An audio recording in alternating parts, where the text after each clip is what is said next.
सासूबाई.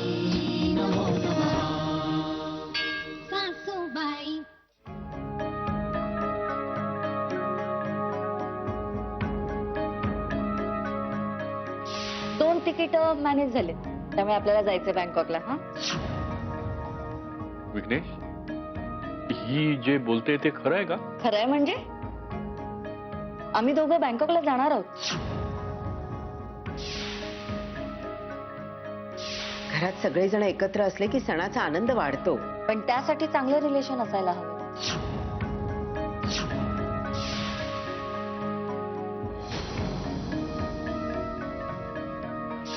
आणि आम्ही तुम्हाला एकत्र आणण्याचा प्रयत्न करतोय आणि तुम्ही बाहेर फिरायला निघालात काय? आवा मी ठीक आहे, यापुढे मी तुम्हाला काहीही बोलणार नाही. तुम्हाला हवं ते करा.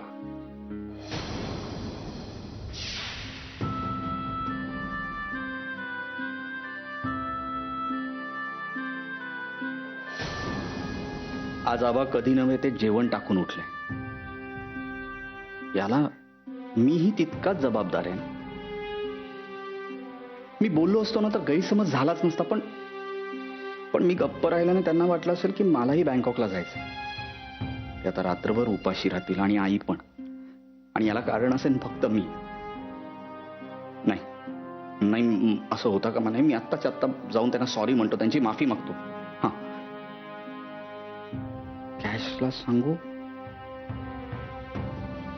नको, मीच जाऊन त्यांची माफी मागतो.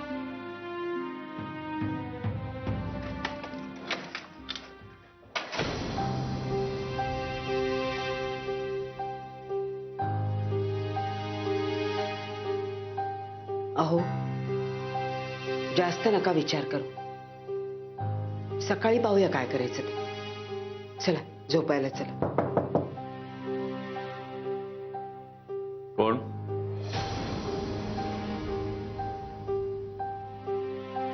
या आत या. हो.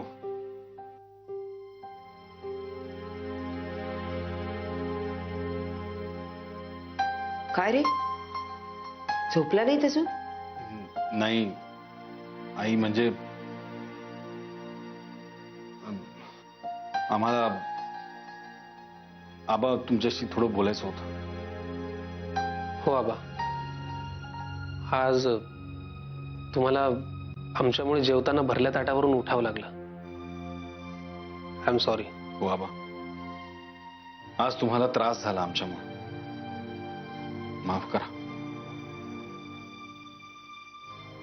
आम्ही माफ केल्यानं तुमच्यातलं भांडण संपणार आहे का?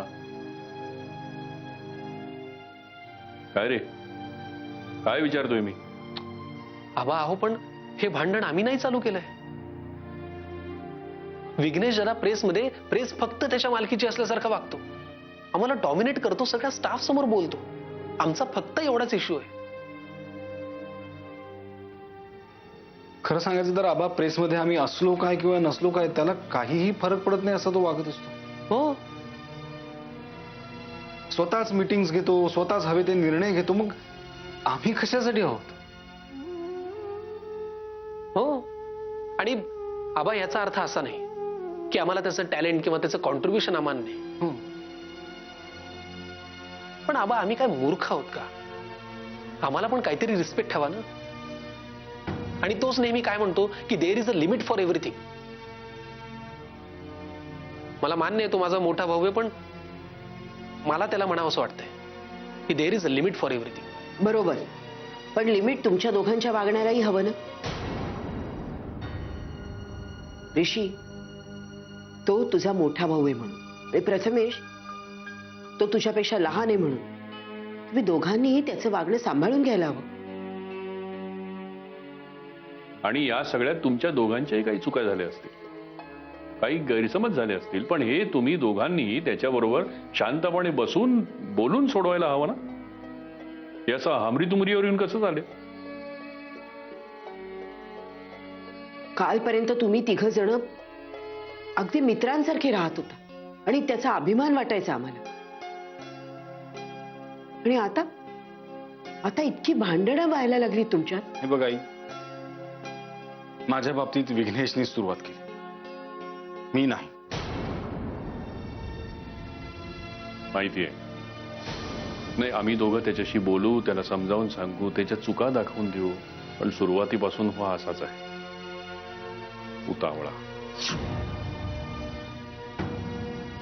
काही साधक बाधक विचारच करायचा नाही. आणि त्यात त्याचं सध्याचं वागणं हे काशीच्या म्हणण्याप्रमाणे होत चाललं.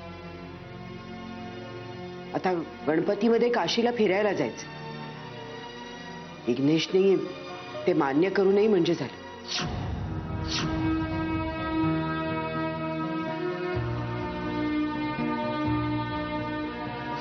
आणि मी इथे आबांची माफी मागायला आलो होतो.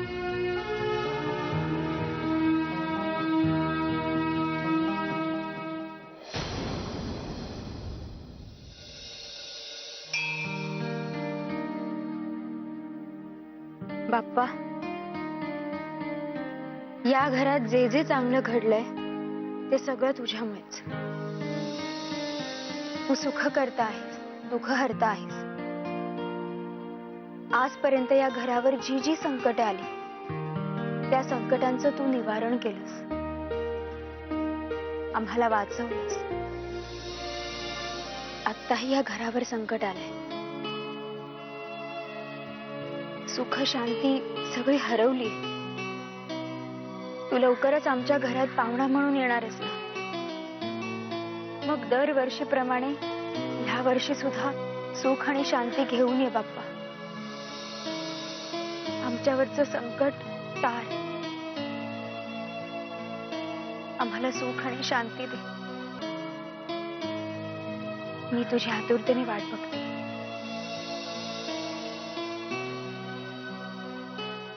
मीराताई,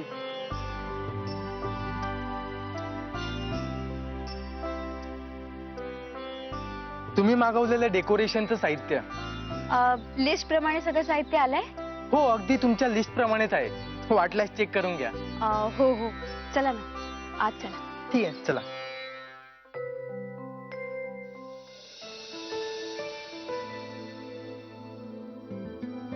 या, ठेवून दे इथे. हे घ्या. थँक्यू.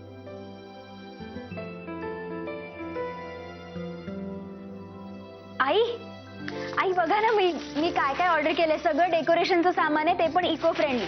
हे बघा, हे कार्डबोर्ड्स, हे पतंगीचे कागद आणि ही फुलं. आई, हे बघा ना, पणत्या किती छान आहेत ना. मीरा, मला माहितीये तू हे सगळं मला का दाखवतेस. का? माझा मूड ठीक व्हावा म्हणून ना. हो आई, आपल्या घरी बाप्पा येणार आहे. सुख करता बाप्पा. सगळं ठीक होईल आई. म्हणूनच तर त्याला दुःख हरता म्हणतात ना. मला खात्री आहे या गणपतीत सगळे एकत्र येतील. मीरा, खरंच किती सकारात्मक विचार आहेत तुझे.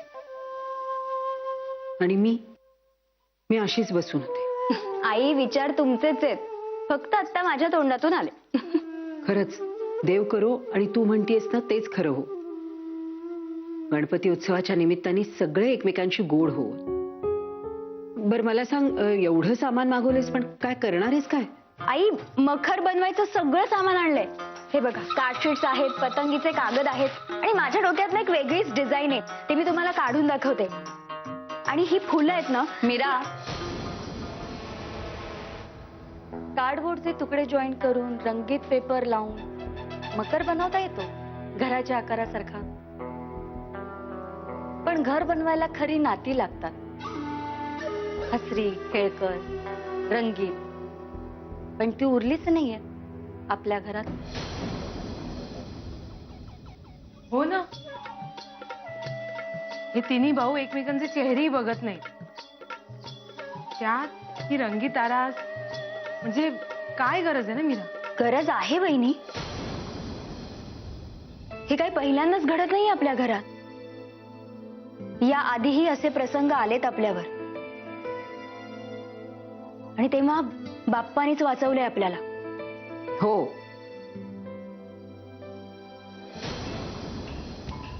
आणि ते प्रसंग तुम्हा दोघींमुळेच आले होते. आठवतंय ना? एकीला विमानातून परदेशात जायचं होतं आणि एकीला एसटीतून कोल्हापूरला. यावेळी मला वाटतं असंच काहीतरी दिसतंय. काय ग, बरोबर बोलते ना मी काशी अभिलाषा? आई अहो माझं असं काहीच ठरलेलं नाहीये खरंच. कॅश तुझं काही ठरलंय का तसं? नाही नाही, छे छे, माझं काही ठरलेलं नाहीये. नाही ना, बघा तिचंही तसं काही ठरलं नाहीये, आमचं काहीच ठरलं नाही. मी असं काय बोलताय? म्हणजे त्यांना असं म्हणायचं होतं की कळलं. तुम्ही दोघी किती पाण्यात आहात ते कळलं. आई, रात्री मखर बनवायचंय. दुकानदाराला फोन करूयात का? नाही, मूर्तीची उंची विचारण्यासाठी. मी मी मी मी फोन करून येते हा त्यांना. उंची हा मी आलेच फोन करून. अभिलाषा, ते स्वयंपाकघर आहे.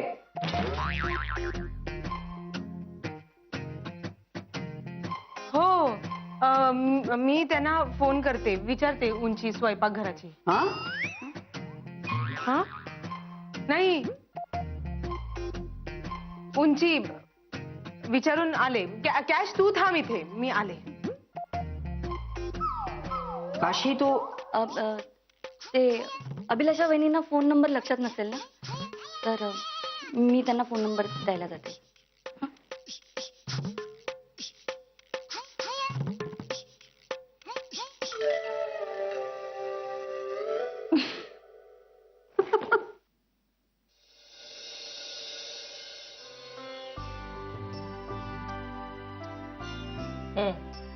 ये कर सुरुवात. अरे असं काय पाहतोयस? I just can't believe. विश्वास बसत नाहीये माझा. तू स्वतः मला वाढतेस. कस काय हे, एवढी कशी काय बदललीस तू? का तुला आवडले नाहीत माझ्यातले बदल? नाही, बदल न आवडण्याचा प्रश्न नाहीये. पण तू एवढ्या पटापटा पटापटा बदलायला लागलीस ना, तर हे सगळे बदल बघून आनंदाने मला कदाचित. कॉपिटा विक्रम, जेवणावर बसून असं काहीतरी बोलू नकोस तू. सुरुवात कर बघू. गंमत केली ग. वा,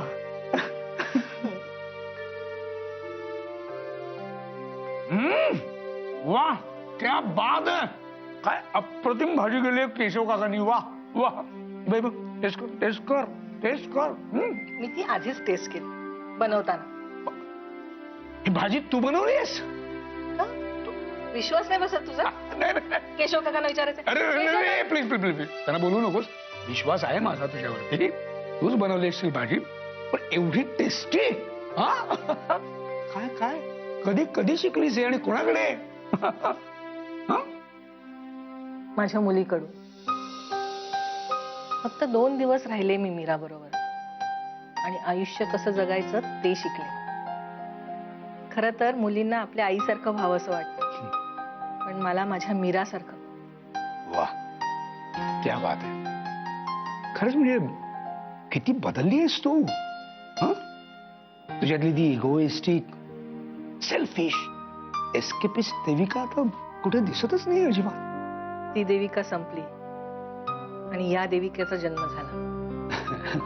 मीराने दिला त्या रात्री.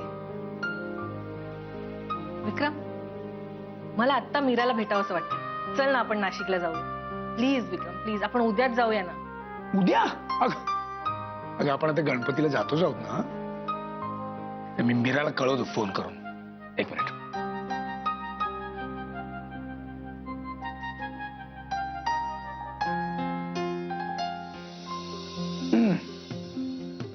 काय होतंय? फोन लागतच नाहीये तिचा. अरे मग त्यांच्या लँडलाईन वर लाव ना. नाही, एक काम करतो, ऋषीला फोन करतो.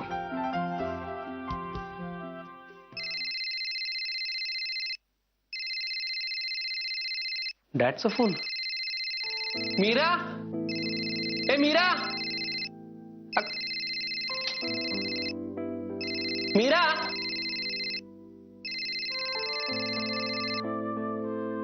Hello dad, good evening. Young man, how are you? I am fine. तुम्ही कसे आहात? फर्स्ट क्लास, एकदम फर्स्ट क्लास. डॅड फक्त एक मिनिट. मीरा बहुतेक बाहेर आहे, मी तिला फोन देतो. एक मिनिट. मीरा. अरे young man, are you trying to avoid me?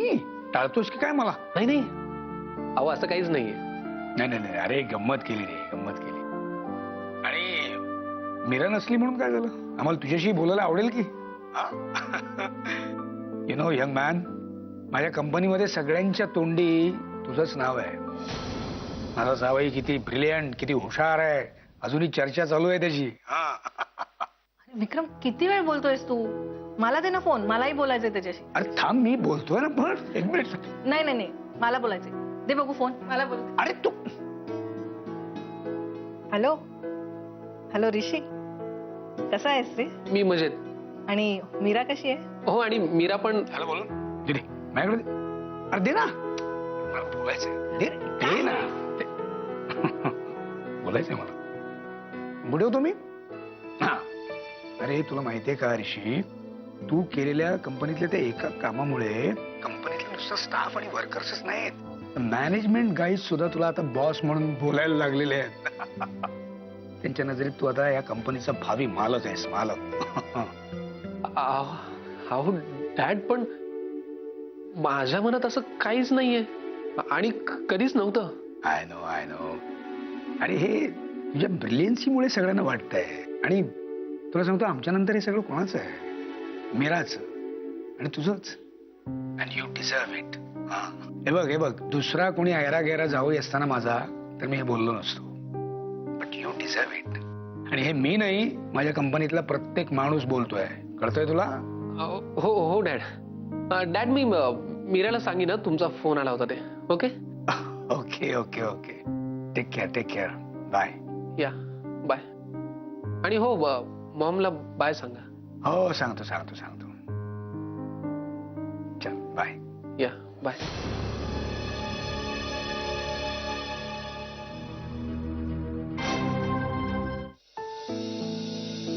O mister hero, तू मखर बनवायला येणार होतास ना? किती वेळ वाट बघायची. मी तुझ्याशी बोलतीये. काय रे, काय झालं? कसला विचार करतोयस? मीरा, आता डॅडचा फोन होता. डॅडचा फोन? काय म्हणाले काय ते? मीरा, माझ्या असं लक्षात आलंय की बाहेर माझ्यासाठी खूप बेटर अपॉर्च्युनिटीज आहेत. मी वेडा होतो. आतापर्यंत त्या अपॉर्च्युनिटीज मी निग्लेक्ट केल्या. माझ्या लक्षात आलंय.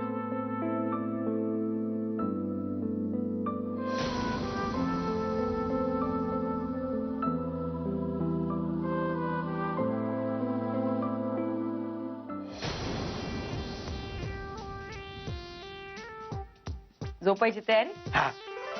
वा, तुला बरी झोप लागते नाही? तुझ्या काळजीपोटी माझी झोप उडाली बघ आता.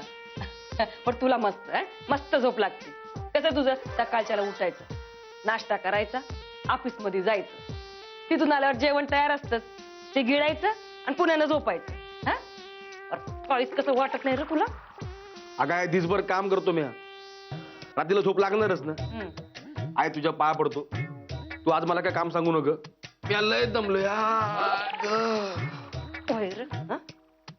म्या काय सांगते ती ऐक. येशी मध्ये बसून काम करायचं असेल ना पुढे जाऊन, तर आय ग माझं पाय, तर म्या काय सांगती तसंच वागावं लागल. काय?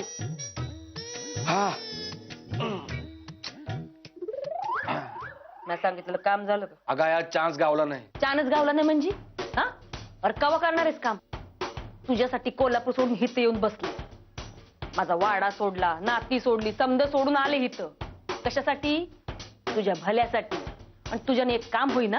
अगं ते तिघं बी भाऊ आज आसपास होते, त्याला म्या काय करणार? हे बघा ब्या, काय करायचं कसं करायचं मला विचारायचं नाही. ते तुझं काम आहे, ते तूच करायचं. तुझ्या पायी तर भाड्याने घर घेऊन राहायला लागले मला. त्या गायत्रीचा अपमान सहन करते, त्या मीरा आणि काशीची वैर घेते. कुणासाठी? हा, तुझ्यासाठीच ना, और तुझ्या भल्यासाठी. आणि तुला एक काम जमत नाही वैर. आय तू फिकीर करू नको. उद्या मला ऑफिसला गेल्यावरती कळेल की हे काम कसं करता येईल ते. हे बघा ब्या, सबुरीनं करायचं, गडबड करायची नाही. या कानाचं त्या कानाला बी कळता कामा नाही. काय बी झालं ना तरी यंदाच्या गणपतीत आभाळ मायामध्ये धमाका उडायच पाहिजे बघ. गाय तू अगदी बिंदास राहा. उद्या तू म्हणल्याप्रमाणे सगळं काम होईल बघ. तसं जर का झालं ना तर या रत्नपारखी कुटुंबामध्ये फूट पडलीच म्हणून समज.